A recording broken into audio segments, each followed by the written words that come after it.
Hi guys, welcome back to my channel. So I am starting a new series और इस series में हम पूरा फर्स्ट चैप्टर बायोलॉजी का, जिसे हम लाइफ प्रोसेस कहते हैं, उसको हम पूरा कवर करेंगे इन डिफरेंट पार्ट्स। सबसे पहले पार्ट में जैसे हमने इंट्रोडक्शन फिनिश किया, ब्रीफ इंट्रोडक्शन, उसके बाद हम न्यूट्रिशन, हम पूरा लाइफ प्रोसेस चैप्टर को इस सीरीज में कंप्लीट करने की कोशिश करेंगे। सबसे पहला चैप्टर जो आप अपने क्लास 10th की बायो में पढ़ने की कोशिश करते हैं या समझते हैं, वो होता है लाइफ प्रोसेसेस। अब लाइफ प्रोसेसेस होते क्या है? बेसिकली एक छोटा सा अगर हम समझना चाहें तो लाइफ प्रोसेसेस कुछ एक इस तरीके के काम या इस तरीके के फंक्शंस हमारी बॉडी परफॉर्म करती है जो हमारी लाइफ की सस्टेनिटी या लाइफ के सर्वाइवल के लिए, हमारे सर्वाइवल के लिए बहुत ज्यादा जरूरी होते हैं। इसी के संग हम बढ़ते हैं अपनी नेक्स्ट स्लाइड की तरफ, जिसमें हम समझेंगे कि आखिरकार लाइफ प्रोसेसेस होते क्या हैं।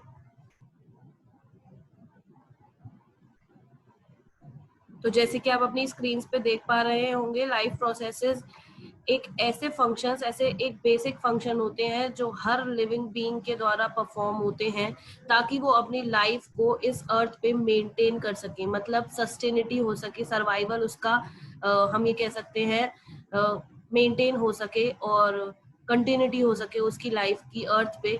उन सारे प्रोसेसेस को लाइफ प्रोसेसेस कहते हैं। बेसिकली लाइफ प्रोसेसेस कुछ ऐसे बेसिक फंक्शंस होते हैं जैसे कि सांस लेना, एक्सक्रीशन करना, डाइजेशन करना।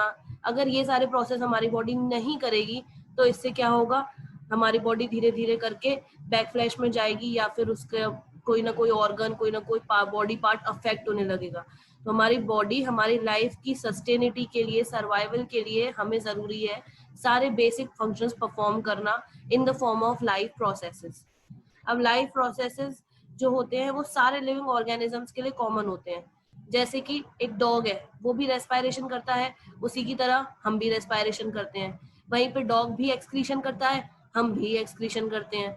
वहीं पे डॉग भी न्यूट्रिशन लेता है, मतलब खाना खाता है, उसी तरह हम भी खाना खाते हैं। तो ये जो बेसिक लाइफ प्रोसेसेस होते हैं, वो सारे प्रोसेसेस ज्यादातर लिविंग ऑर्गेनिजम्स में कॉमन होते हैं। अब कौन कौन से होते हैं ये देख लेते हैं। सबसे पहला इसमें बात हो रही है न्यूट्रिशन की। न्यूट्रिशन और रेस्पायरेशन। न्यूट्रिशन एक ऐसा प्रोसेस है जिसमें हम ये जानते हैं कि हमारे को किस तरीके से खाना खाना है, कौन सा खाना खाना है। फूड इनटेक की प्रोसेस को, खाना खाने के प्रोसेस को हम न्यूट्रिशन कहते हैं। हम कभी कभी सुनते हैं अपने डॉक्टर्स से कि हमारा ये तुम्हारा न्यूट्रिशन लेवल कम है या न्यूट्रिशन तुम्हारी बॉडी में कम पाए जाते हैं, वो इसीलिए क्योंकि हम पूरा एक बैलेंस डाइट नहीं ले रहे हैं। So that's why nutrition is the process of intake of food. वहीं पे रेस्पिरेशन क्या है? रेस्पिरेशन एक ऐसा प्रोसेस है जिसमें हम इनहेलेशन, एक्सहेलेशन और एनर्जी प्रोडक्शन करते हैं। तो जाहिर सी बात है, अगर मैं खाना खा रही हूँ और सांस ले रही हूँ तो मुझे एनर्जी की भी जरूरत है बाकी दिन के और काम करने के लिए। तो रेस्पिरेशन एनर्जी जनरेट करने के लिए हेल्प करता है। उसके बाद आता है transport and excretion. Transport and excretion में क्या होता है, कोई भी खाना जो मेरी बॉडी में एब्जॉर्ब हो गया, जो मेरी बॉडी ने अपने अंदर स्वीकार कर लिया, एक्सेप्ट कर लिया, वो खाना अब पूरी बॉडी में ट्रांसपोर्ट होगा ब्लड की मदद से। जाहिर सी बात है कि अगर खाना पेट में डाइजेस्ट हो रहा है, एब्जॉर्ब हो रहा है इंटेस्टाइन में, तो केवल वही नहीं रहना है, पूरी बॉडी को एनर्जी की जरूरत है, तो पूरी बॉडी को खाना चाहिए। इसीलिए ट्रांसपोर्टेशन फूड का ट्रांसपोर्ट या एनर्जी का ट्रांसपोर्ट करने में हेल्प करता है। वहीं पे एक्सक्रीशन क्या होता है, किसी भी वेस्ट प्रोडक्ट को बॉडी से बाहर निकाल देना, एज सिंपल एज दैट। उसके बाद आता है control and coordination. Control and coordination में क्या होता है बच्चों, हमारी बॉडी कंट्रोल एंड कोऑर्डिनेट करती है सराउंडिंग्स के साथ और अपने बॉडी को मेंटेन करने की कोशिश करती है with the help of brain, endocrine glands. तो बेसिकली हमारा ब्रेन और एंडोक्राइन ग्लैंड या हमारा नर्वस सिस्टम और एंडोक्राइन सिस्टम जब आपस में काम करते हैं, कंट्रोल एंड कोऑर्डिनेट करते हैं, तब हमारी बॉडी एक बैलेंस्ड पोजीशन में चल पाती है। उसके बाद ग्रोथ। जाहिर सी बात है, ग्रोथ एक बहुत ज्यादा इंपॉर्टेंट फैक्टर है। जैसे कि हम जानते हैं कि कई सारे लोग डॉर्फ होते हैं, नाटे होते हैं, गट्टे होते हैं, कई सारे लोग बहुत लंबे होते हैं, जैसे कि हमारे ग्रेट खली is very huge, very heighted. तो इसीलिए ये ग्रोथ फैक्टर ही होता है जो आपकी ग्रोथ को कंट्रोल करता है। एक नॉर्मल ग्रोथ लेवल होना बहुत जरूरी है। ज्यादा हाइट होने का मतलब है आपको जाइंजेटिज्म है, मतलब ज्यादा ग्रोथ हार्मोन प्रोड्यूस हो रहा है। वहीं पे आपके अंदर अगर कम ग्रोथ हार्मोन रिलीज हो रहा है तो आप ड्वार्फ हैं, आप गट्टे हैं, आप नाटे हो जा रहे हैं, तो आपको ड्वार्फिज्म हो जा रहा है। सो ग्रोथ फैक्टर भी बहुत ज्यादा इंपॉर्टेंट लाइफ प्रोसेस है जो ज्यादातर ऑर्गेनिजम्स में पाया जाता है. Last but surely not the least, आपके लिए जो लाइफ प्रोसेस है वो है मूवमेंट एंड रिप्रोडक्शन. अब मूवमेंट एंड रिप्रोडक्शन क्या है, मैं एक जगह से दूसरी जगह चल पा रही हूँ, तो ये भी एक बहुत इंपॉर्टेंट लाइफ फैक्टर है. मैं अपना फूड शेल्टर ढूंढ रही हूँ with the help of locomotion.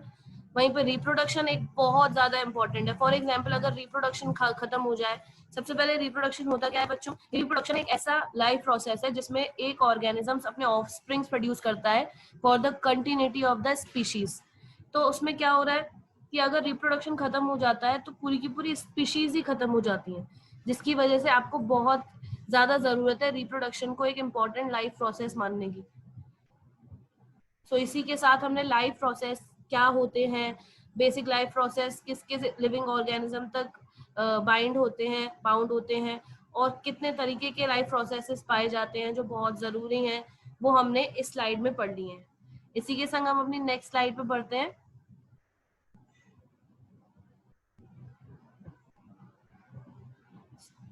सो ये सारे लाइफ प्रोसेसेस जो आप अपनी स्क्रीन पे देख पा रहे हैं, ये सारे लाइफ प्रोसेस होते हैं जो हम daily day to day life में ऑब्जर्व करते हैं. हमने पहले भी इसके बारे में पढ़ लिया है, पर हम केवल एक बार और रिकैप करेंगे. सबसे पहले आता है होम्योस्टेसिस. तो होम्योस्टेसिस क्या होती है बच्चों, एक ऐसी, हम ये कह सकते हैं, एक ऐसा स्टेट जहाँ पे हमारी बॉडी इक्विलिब्रियम या बैलेंस मेंटेन करने की कोशिश करती है सराउंडिंग्स के साथ. मैं आपको इसका एक क्विक एग्जांपल देती हूँ. जब समर्स होते हैं तो हमारी बॉडी स्वेटिंग करती है, जिससे कूलिंग सेंसेशन फील होता है और हमारी बॉडी टेम्परेचर मेंटेन कर पाती है. वहीं पे जब विंटर्स होते हैं तो हमारी बॉडी शिवर करती है. शिवर करने से क्या होता है, हीट प्रोड्यूस होती है, जिसकी वजह से हमें ज्यादा ठंड नहीं लगती है. तो जब बॉडी बाहर के एनवायरनमेंट के संग कोऑपरेट करके आपस में साथ में बैलेंस बना के रहने की कोशिश करती है, तब उस स्टेट को हम होम्योस्टेसिस कहते हैं. Next comes the nutrition. मैंने आपको न्यूट्रिशन के बारे में बता ही दिया था. न्यूट्रिशन के बारे में बता दिया था. फूड इनटेक को हम न्यूट्रिशन कहते हैं. फिर हम नेक्स्ट टॉपिक पे आएंगे विच इज ट्रांसपोर्ट. ट्रांसपोर्ट के बारे में भी मैंने आपको बता दिया था कि ह्यूमन हार्ट से रिलेटेड है, ब्लड के थ्रू सब चीज ट्रांसपोर्ट होती है. वहीं पे नेक्स्ट प्रोसेस जो है वो है रेस्पायरेशन. वो भी मैंने आपको बता ही दिया था इससे पहले वाली स्लाइड में कि रेस्पायरेशन का मतलब सांस लेने की प्रक्रिया, सांस लेने के प्रोसेस और एनर्जी प्रोडक्शन को रेस्पायरेशन कहते हैं.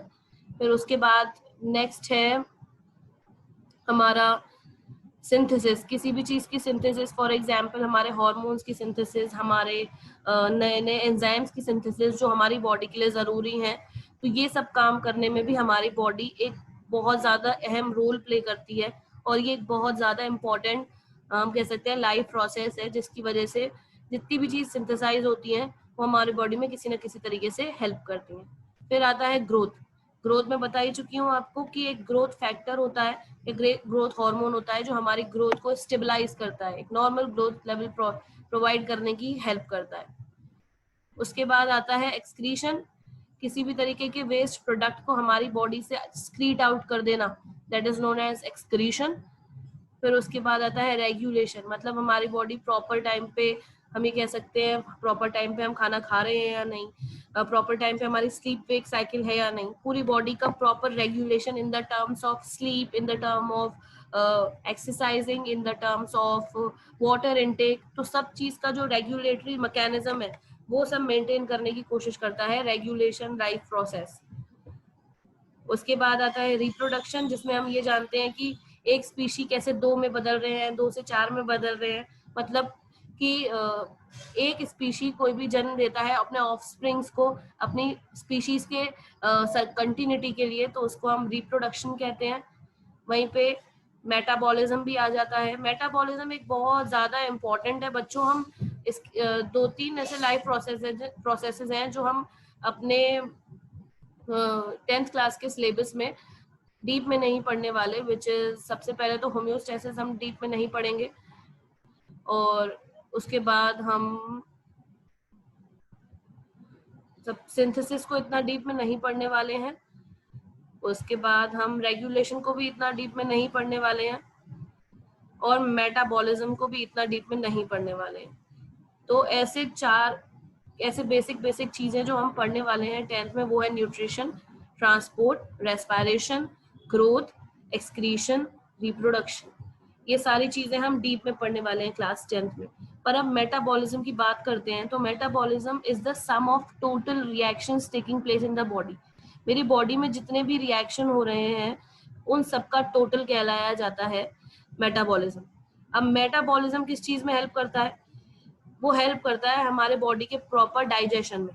सबसे पहली बात, जितना हम कहते नहीं है मेटाबॉलिज्म तेज करो पतले हो जाओगे, मेटाबॉलिज्म तेज करो पतले हो जाओगे, तो ये इसीलिए ही कहते हैं क्योंकि हमारा मेटाबॉलिज्म हमारे प्रॉपर फैट रिडक्शन या फिर हम ये कह सकते हैं प्रॉपर बैलेंस डाइट को मेंटेन करने में हेल्प करता है। अब ये सारे रिएक्शंस हो गए, ये दो तरीके का बेसिकली पाया जाता है।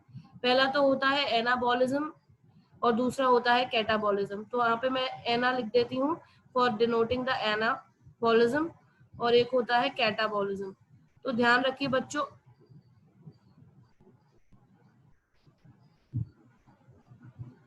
Yes, Anna and catabolism.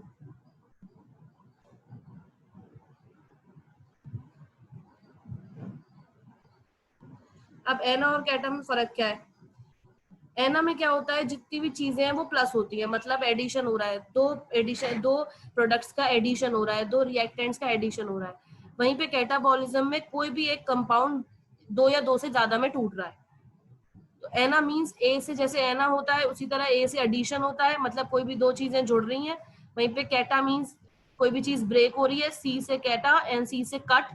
तो इस तरीके से आप याद कर सकते हैं कि anabolism is the addition of two products, वहीं पे catabolism is the breaking down of a compound into two or more products. So this was all about the important life processes जिनके बारे में हमें पता होना चाहिए। हमने इनके बारे में इस स्लाइड में कवर करने की कोशिश करी है।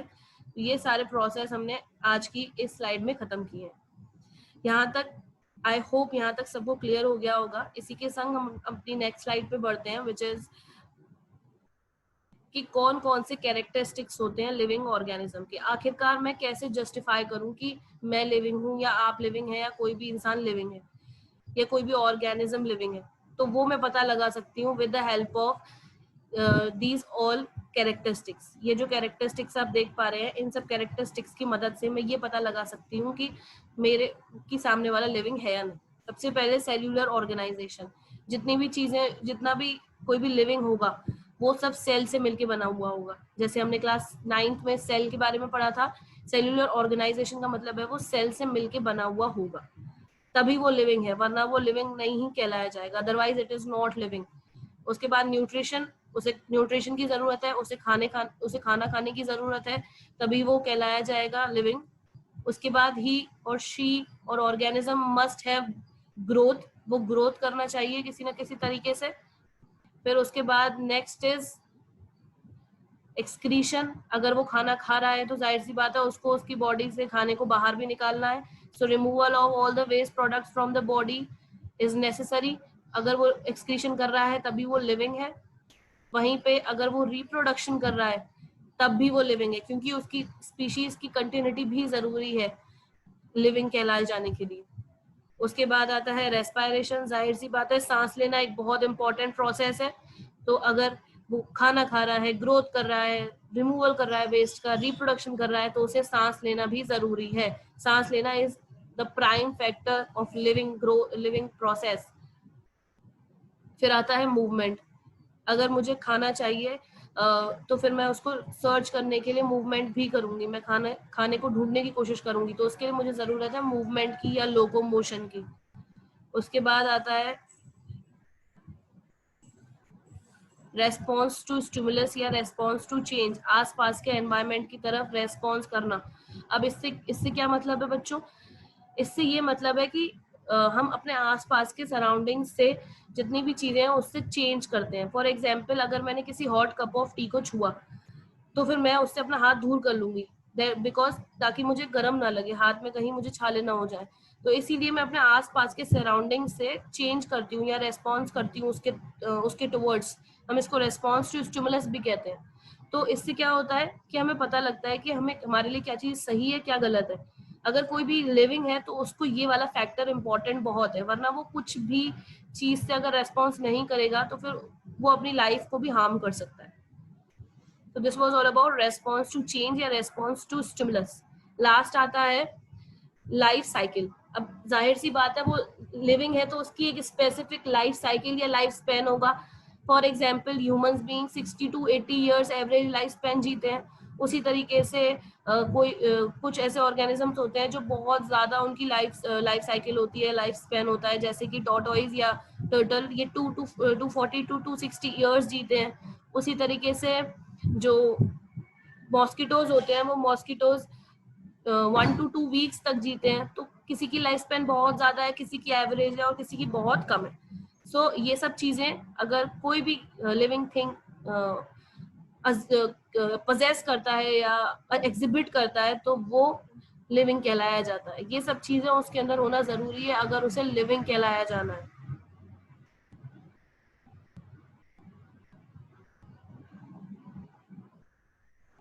सो हम अपने सराउंडिंग्स में जितनी भी तरीके की चीजें देखते हैं वो इन्हीं तरीके से डिवाइडेड होती हैं। अब किस तरीके से डिवाइडेड होती हैं हम ये देख लेते हैं।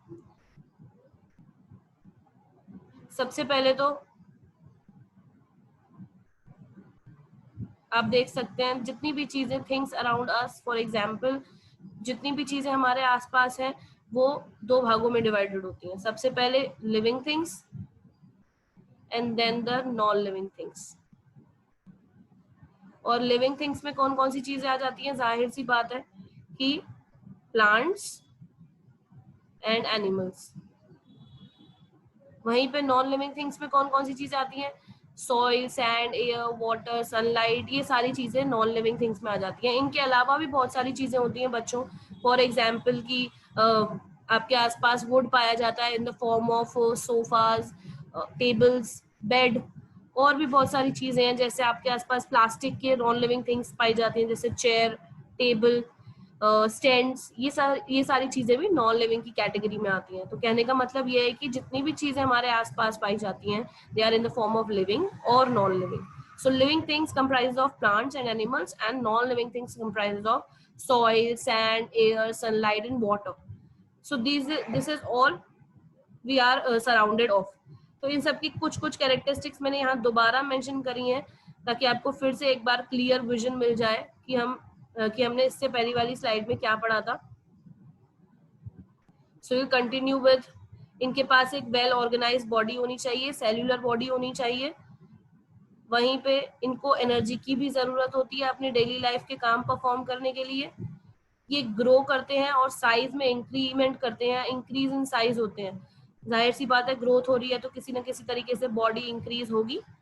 वहीं पे they can move on their own, ये अपने आप से कहीं मूव कर सकते हैं। फॉर एग्जाम्पल अगर मैं किसी स्टोन को एक जगह से उठा के दूसरी जगह रख दूं तो फिर वो मूवमेंट नहीं कहलाई जाएगी क्योंकि उसमें एक्सटर्नल फोर्स इंक्लूडेड है।